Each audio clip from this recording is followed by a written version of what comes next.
আপনারা শুনেছেন গাজীপুরে এক নিরীহ ইমামকে পিটিয়ে হত্যা করা হয়েছে। কমিটির লোক জড়িত আছে, কমিটির লোক। ইমাম সাহেবকে অপবাদ দিয়েছে সে বলাৎকার করছে। তো বলাৎকারের শাস্তি কি পিটিয়ে হত্যা করা? এক্সট্রা জুডিশিয়াল কিলিং, বিচার বহির্ভূত হত্যাকে ইসলাম সমর্থন করে না।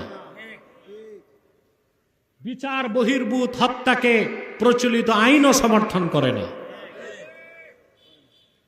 এখন পর্যন্ত নিরীহ ইমামের মামলা নেওয়া হয় নাই। ইমাম তো কবরে। কারা হত্যা করলো রইসুদ্দিনকে? কেন তাদের গ্রেফতার করা হচ্ছে না?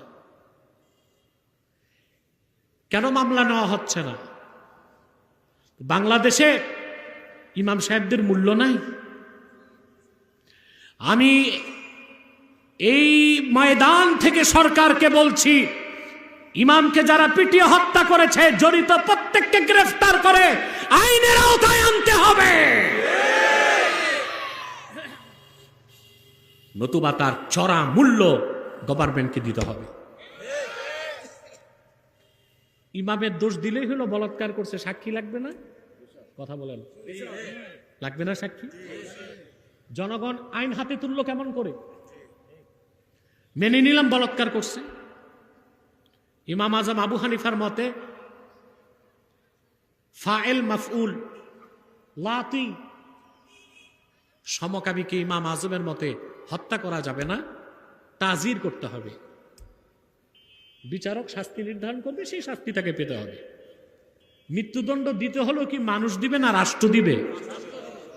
এই যে এক্সট্রা জুডিশিয়াল কিলিং, বিচার বহির্ভূত হত্যাকাণ্ড, এটাকে সমর্থন করার সুযোগ না।